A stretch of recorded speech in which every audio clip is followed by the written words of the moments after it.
নমস্কার বন্ধুরা, সুস্মিতার গল্পের আসরে আপনাদের স্বাগত।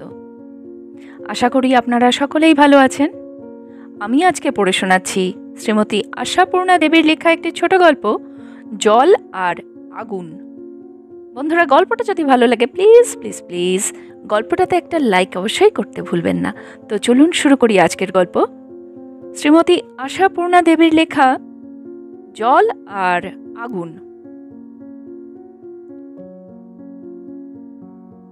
এই লইয়া মায়ের সঙ্গে সরজুর নিত্য কলহ।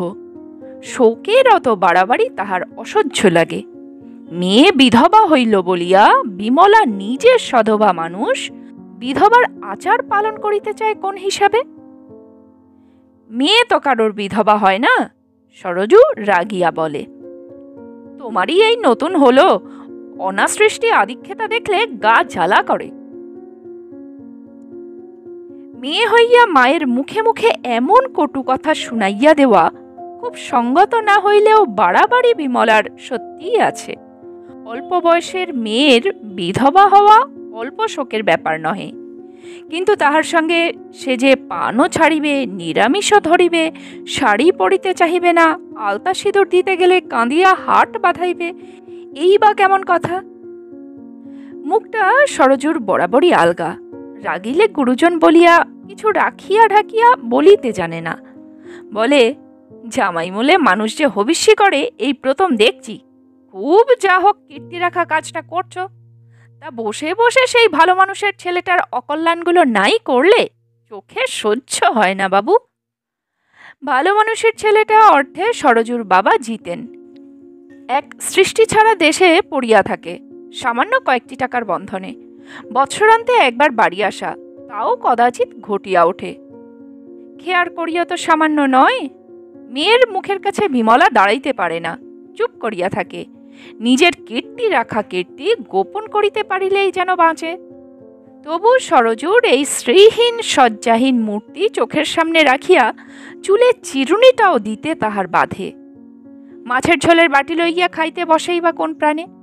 অথচ নিরামিষ ভাত গলা দিয়া নামিতে চাহে না বিমলার।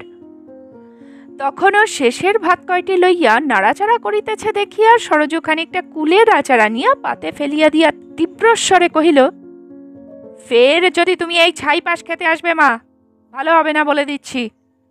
আমি যদি তোমার গলার কাঁটা হয়ে থাকি, দাও না বিদায় করে, আপদের শান্তি হোক।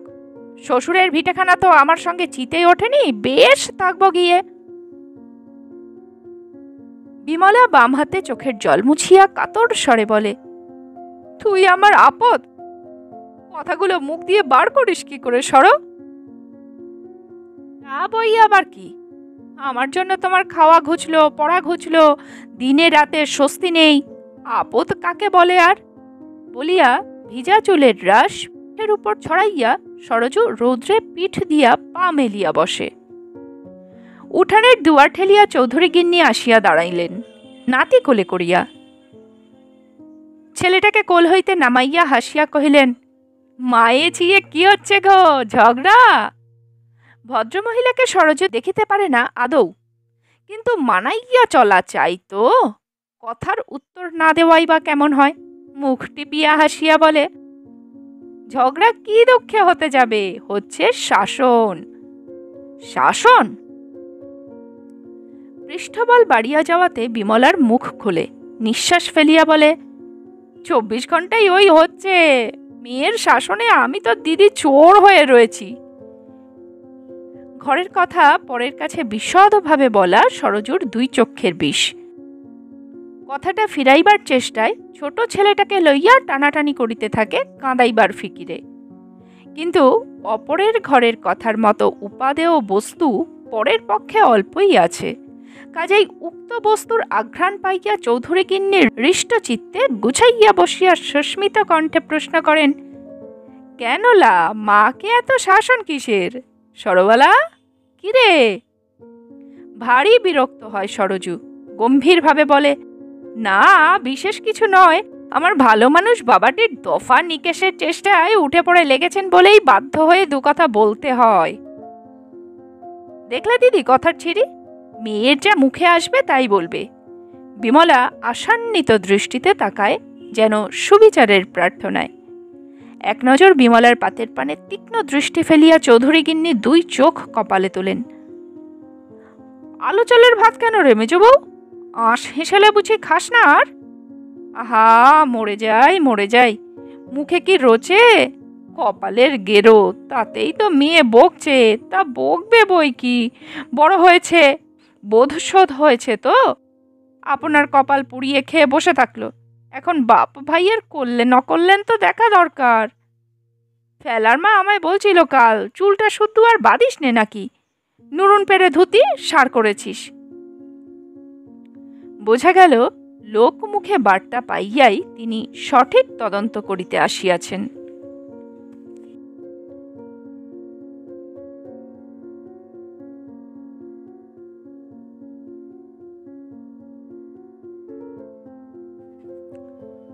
বিমলা ছলছল চোখে বলে, মেয়ের পানে একবার তাকিয়ে দেখো দিদি, কপালের লেখা খণ্ডাবার নয় বুঝলাম, তাই বলে এই বয়সে অমন্তর বেশভূষা কে করে বলো?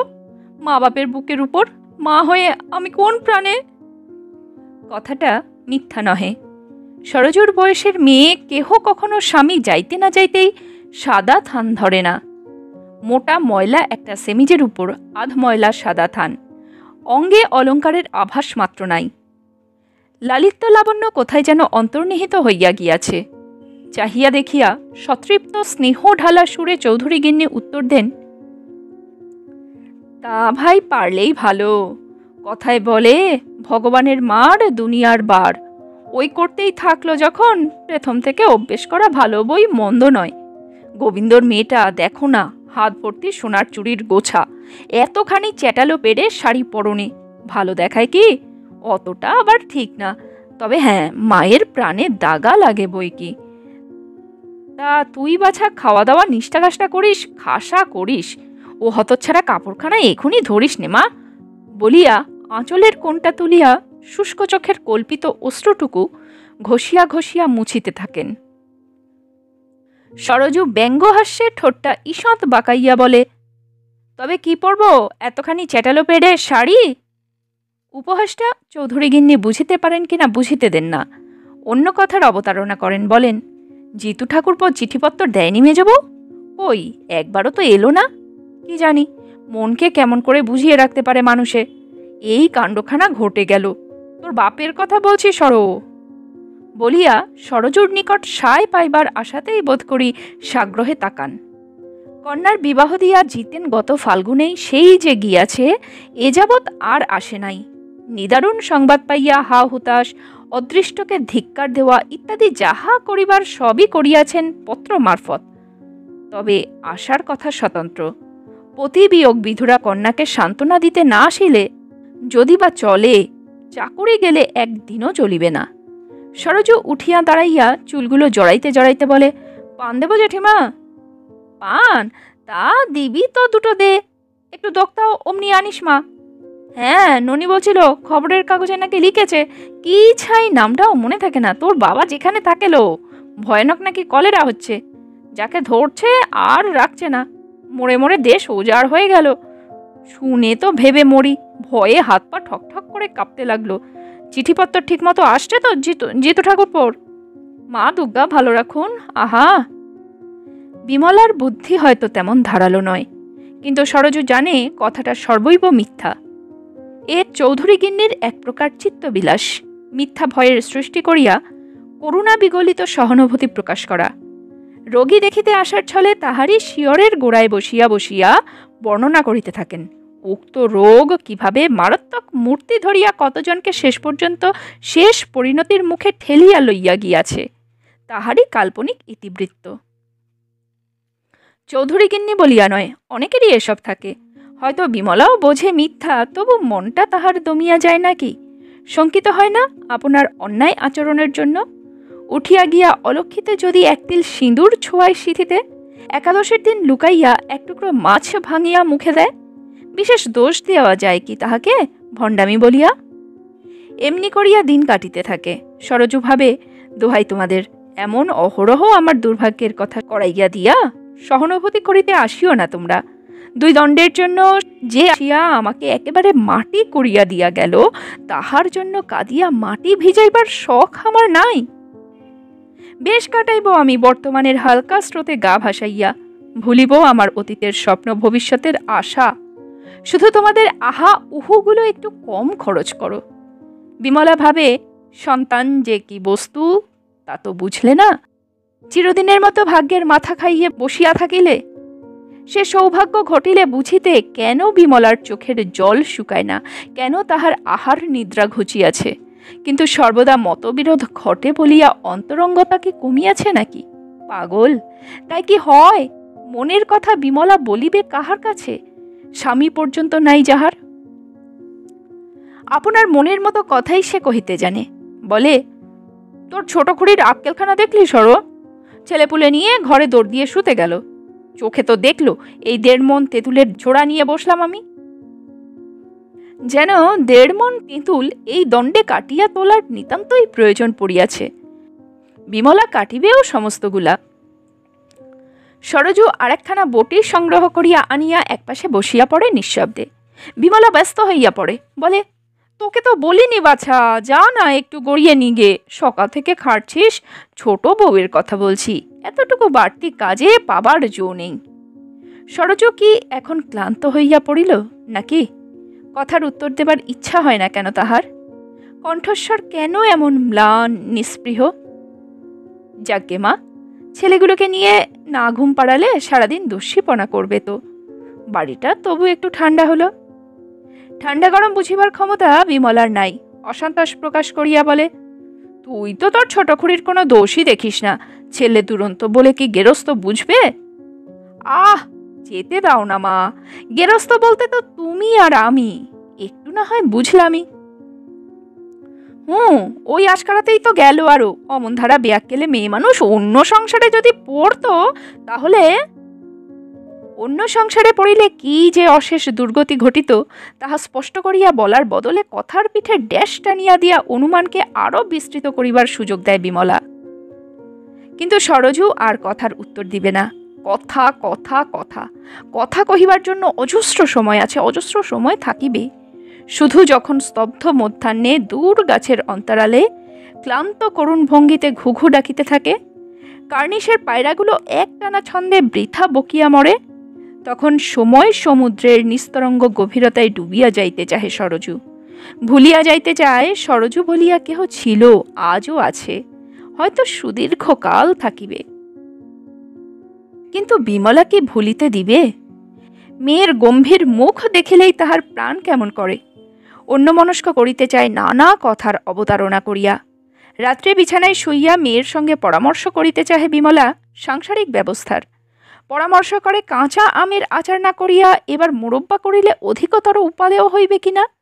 প্রশ্ন করে আগামীকাল কি রান্না হইবে। নিতান্ত চিন্তাকুল স্বরে, ভারী যেন সমস্যায় পড়িয়াছে এমনভাবে বলে, কাল তো 13দশী, বেগুন খেতে থাকলো না, সজনে ডাঁটার কি গতি হয় বলতো। যেন কৃষ্ণা ত্রয়োদশীর ক্ষীণ নক্ষত্রালোকিত মৌন আকাশের পানে চাহিয়া চাহিয়া বেগুনবিহীন সজিনা খাড়ার ভাবি দুর্গতির কথাই চিন্তা করিতেছে সরজু। ডাকিয়া ডাকিয়া উত্তর না পাওয়ায় বিমলা একসময় নিঃশ্বাস ফেলিয়া বলে, ছোট থেকে একরকমে গেল, বিছানায় পড়ল কি ঘুম। ঘুমটুকুই যাই রেখেছেন ভগবান, তাই রক্ষে। সত্যি কি বিছানায় পড়িবা মাত্র ঘুম আসে সরজুর? অত স্থির হইয়া ঘুমায় মানুষ, নিঃশ্বাস পর্যন্ত পড়ে না। সহসা একদিন অপ্রত্যাশিত একখানা চিঠি আসে জিতেনের। ছুটির দরখাস্ত করিয়া করিয়া অবশেষে মিলিয়াছে এতদিনে, আসিবে আজকালের ভিতরে। উচ্ছ্বসিত আনন্দে ছুটিয়া আসিয়া সরজু বলে, ওগো ছোট খুড়ি, বাবা আসছেন আমার, ছুটি মঞ্জুর হয়েছে 3 হপ্তার। ছোট খুড়ি মুখ তুলিয়া বলে, কি ভাগ্যি, চিঠি এলো বুঝি? মুখ তোলে বিমলাও। দপ করিয়া একবার জ্বলিয়া ওঠে নাকি সে মুখ? আনন্দ উপচাইয়া পড়ে না দুই চোখে? চিঠিখানার জন্য অধীর আগ্রহে হাত বাড়াইতে ইচ্ছা হয় না, কিন্তু আনন্দ প্রকাশ করিবে সে কোন মুখে? তাই হাতের কাজ ফেলিয়া মুখে কাপড় চাপা দিয়া ডুমকড়াইয়া কাঁদিয়া ওঠে। স্বামীর উদ্দেশ্যে বিনাইয়া বিনাইয়া বলে, পোড়া মুখখানা তাহাকে কোন লজ্জায় দেখাইবে বিমলা? সাত রাজ্য অন্বেষণ করিয়া যে মানিকটি সে বিমলার আঁচলে বাঁধিয়া দিয়া গিয়াছিল, সে মানিক বিমলা রাখিতে পারে নাই, হারাইয়া গিয়াছে আঁচলের গ্রন্থি খুলিয়া। ব্যস্ত ছোট বউ পাখা লইয়া আসে বাতাস করিতে, শুধু সরোজই পারে না সায় দিতে। ভালো জ্বালা হয়েছে বাবা, এলাম একটা সুখবর নিয়ে, দিলেন অমনি মরা কান্না জুড়ে। কান্নাও আসে তোমাদের, কেনা গোলাম যেন, ডাকলেই হলো, চোখ তো নয় নুনের নৌকা বলিয়া বিরক্ত হইয়া সরিয়া যায়। এ কথা সরোজই বলিতে পারে, তাহার নিজের কান্না আসিতেই চায় না।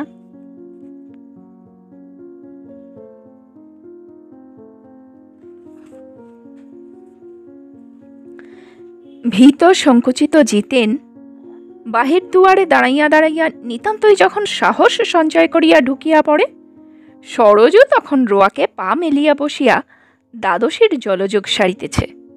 পিতাকে দেখিবা মাত্র হাতের ঘটিটা সশব্দে মাটিতে বসাইয়া চিৎকার করিয়া বলে, ও বাবা, তুমি কখন এলে? আমরা মনে করেছি সন্ধ্যের গাড়িতে আসছো। আহা গো, আর একটু আগে যদি আসতে বাবা, পাঁপড় ভাজাগুলো সব শেষ করলাম। বৃহৎ একটা পাষাণ ভার নামিয়া যায় জিতেনের বুক হইতে। ভারী কৃতজ্ঞ হয় মেয়ের কাছে। সত্য বলিতে গেলে তাহার শোকের চাইতে দুর্ভাবনাটাই বেশি হইয়াছিল। প্রথম সম্ভাষণটা তাহার বিষম রকমের হইচই কান্নাকাটির মধ্যে দিয়া কাটিবে, এই আশঙ্কা লইয়া সারা গাড়িতে আসিয়াছে সে নিদারুণ উৎকণ্ঠায়। কত দূর গড়াইবে সেটা ইহাই কল্পনা করিয়া উঠিতে পারে নাই। তাহার পরিবর্তে কন্যার নিকট চির পরিচিত কলকণ্ঠের সম্ভাষণ পাইয়া বাঁচিয়া যায় বেচারা। হাতের মোটটা একপাশে নামাইয়া সস্নেহে বলে, সব খেয়ে ফেললি বুড়ি, ছেলের জন্য একটুও রাখলি না বুঝি? কি করি বাবা, যে পেটের জ্বালা, কাল থেকে কিচ্ছু খেতে দেয়নি, ছেলে টেলের কথা কি মনে থাকে? বলিয়া টিপ করিয়া একটা প্রণাম পিতার পায়ের কাছে ঠুকিয়া রান্নাঘরের উদ্দেশ্যে রওনা হয়। বাঁচিয়া যায় জিতেন, কিন্তু ভারী আশ্চর্য লাগে, অবাক হইয়া যায় সে।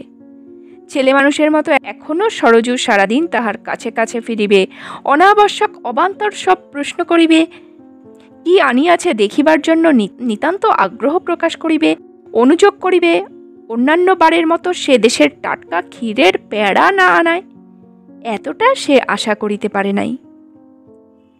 শুধু সন্ধেবেলা পাকা গিন্নির মতো রান্নাঘরে আসিয়া মাকে ঠেলিয়া দিয়া বলে, সরো বাছা সরো, আমার ছেলের জন্য দু চারখানা ভালো ভালো রান্না করি আমি।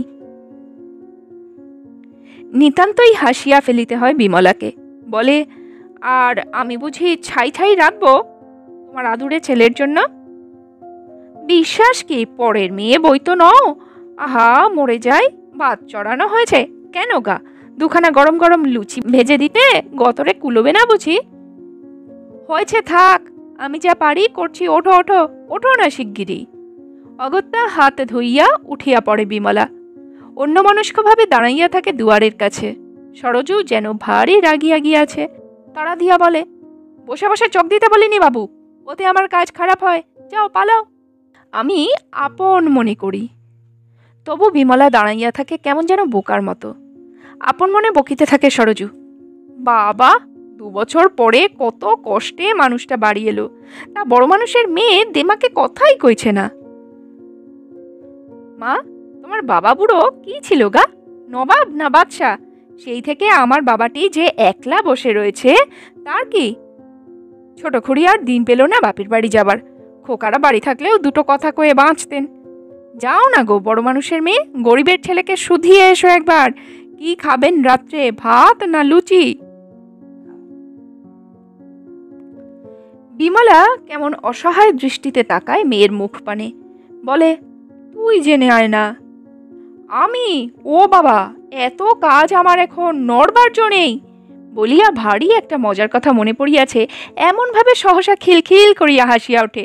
ও মা, শুনছ বাবা কি বলছিলেন তখন? বলছিলেন ওটিকে রাখা হয়েছে বুঝি খোকার জন্য, কত করে দিতে হয় রে? ছিড়িছাদ হয়েছে যা তোমার, বাবা আশ্চর্য নয়। হাসিতে হাসিতে গড়াইয়া পড়ে সরোজু। বিমলা একবার আপনার পানে চাহিয়া ম্লান ভাবে উত্তর দেয়, খোকার ঝি হলাম তাই আবার কি? না বাবু, খোকার ঝিকে আমি মা বলতে পারবো না, নাও ধরো তো এটা, তবু ভদ্রলোকের মেয়ে বলে বিশ্বাস হোক। আঁচলের ভিতর থেকে চওড়া পাড়ের ধোপদস্ত একখানা শাড়ি বাহির করিয়া ফেলিয়া দেয় সরজু মায়ের কাঁধের উপর। শাড়িখানা হাতে লইয়া নিতান্ত ক্ষুণ্ণভাবে বলে বিমলা, তুই যে আমায় পাগল পেলি সর। বলে বটে, তবু পড়িয়া ফেলে আধময়লা নরুন পাড় ধুতিখানা বদল করিয়া। এমন বাধ্য হইল কবে বিমলা? কই, রাখিয়া তিরস্কারও তো করিল না, কাঁদিয়াও হাট বাঁধাইল না, শুধু সরজুর হাতে সিঁদুর কৌটা দেখিয়া রুদ্ধ কণ্ঠে কহিল, আর সং সাজাস নে সর, আজ আমি কোথায়? রন্ধনের উচ্ছ্বাসে কথার শেষ করিতে পারে না বিমলা। চোখের জলকে বড় ভয় করে সরজুর। বাসনপত্র লইয়া এমন ঝনঝন শব্দ শুরু করিয়া দেয়, ভারী যেন ব্যস্ত, তাকাইবার অবকাশ নাই। দাঁড়াইয়া দাঁড়াইয়া একসময় সরিয়া যায় বিমলা, অস্ফুট স্বরে বলিতে বলিতে, যাই দেখি ভাতটাতি খেতে খেতে চাইবেন হয়তো এত গরমে। যেন নিতান্তই প্রয়োজনে পড়িয়া বাধ্য হইয়া যাইতে হইল স্বামী সন্দর্শনে। সত্যি কি এত বুড়া হইয়া গিয়াছে বিমলা, এমন নিস্পৃহ? এতটুকু ঔৎসুক্য নাই তাহার স্বামীর জন্য, সুদীর্ঘকাল পরে প্রবাসী স্বামী যাহার ঘরে ফিরিয়াছে? কিন্তু সেই যে গেল বিমলা, ফিরিয়া আসিবার লক্ষণ নাই। হাতের কাজ সমস্ত শেষ হইয়া গেল সরজুর। কাজ সারিয়া বাহিরে আসিয়া দাঁড়াইতে একটা ঝাপটা বাতাস আসিয়া সহসা যেন এলোমেলো করিয়া দেয়। এত বাতাস এতক্ষণ কোথায় ছিল? সরজুকে কেহ জানাইয়া যায় নাই তো। চঞ্চল বাতাসে সদ্য ফোটা বেল ফুলের মৃদু গন্ধ ভাসিয়া আসে। পায়ের কাছে জ্যোৎস্না আসিয়া পড়ে। দ্বাদশীর চাঁদ এত উজ্জ্বল, ভারী সুন্দর আর নতুন লাগে সরজুর। পাড়ায় কাহারা নতুন একখানা গানের রেকর্ড কিনিয়াছে, বোধ করিয়া আশেপাশের লোকের ধৈর্য পরীক্ষা কল্পে। দিনে রাত্রে সকালে সন্ধ্যায় চলিতেছে তাহারই একাগ্র সাধনা। তবু এই চন্দ্রালোকিত আকাশের নিচে বসিয়া সে সুর নতুন ঠেকে, কান পাতিয়া শুনিতে ইচ্ছে হয়। বৈশাখের বাতাসে এত মাদকতা কেন? বসিয়া থাকিতে থাকিতে নেশা ধরিয়া যায় যে। যুগ যুগান্ত এমনি বসিয়া থাকা যায় না, ভাসিয়া আসা গানের সুরে কান পাতিয়া। না, সরজু অত ভাবপ্রবণ মেয়ে নয়, নিতান্তই সাংসারিক মানুষ সে। উনার নিভিয়া গেলে গরম লুচি ভাজিয়া খাওয়ানো চলে না, এ জ্ঞান তাহার আছে। কিন্তু বিমলা করিল কি? কোথায় গেল সে? দালানের ওপারে বাবার ঘরের পানে চাহিয়া দেখে অনুজ্জ্বল শিখা লণ্ঠনটা দুয়ারের বাহিরে ঘুমন্ত প্রহরীর মতো বসিয়া আছে একপাশে। ঘর অন্ধকার। বাবার জন্য ভারী মন কেমন করে সরজুর। আহা, হয়তো এতক্ষণে ঘুমাইয়া পড়িয়াছেন। কত আর জাগিয়া বসিয়া থাকিতে পারে মানুষ একা একা? সরজু নিশ্চিন্ত হইয়া বসিয়া আছে, আর বিমলা, অবুঝ বিমলা বোধ করি কোথায় পড়িয়া অকারণ অশ্রু ব্যয় করিতেছে। হ্যাঁ, কিসের শব্দ আসিতেছে? চাপা কান্নার মতো। উচ্ছ্বসিত ক্রন্দন রোধ করিবার ব্যর্থ প্রচেষ্টা। মাকে লইয়া আর পারা গেল না, খোঁজ না করিলেই নয়। দালান পার হইয়া ঘরের দুয়ারের কাছাকাছি আসিবা মাত্র সহসা থমকাইয়া যায় সরজু, দাঁড়ায়। মুহূর্ত মাত্র, পরক্ষণেই দ্রুত পদে ফিরিয়া আসে, প্রায় ছুটিয়া। ভূতে তাড়া করল নাকি সরজুকে? ভূত না, চাপা কান্না, চাপা হাসি হইয়া পিছন পিছন তাড়া করিয়া আসিতেছে তাহাকে। চাপা হাসি নয়, উচ্ছ্বসিত হাসি চাপিবার ব্যর্থ প্রচেষ্টা। চুপি চুপি গলার আওয়াজ, কে যেন কাহাকে ছাড়িতে চাহে না, ধরিয়া রাখিবে বলিয়া শাসাইতেছে।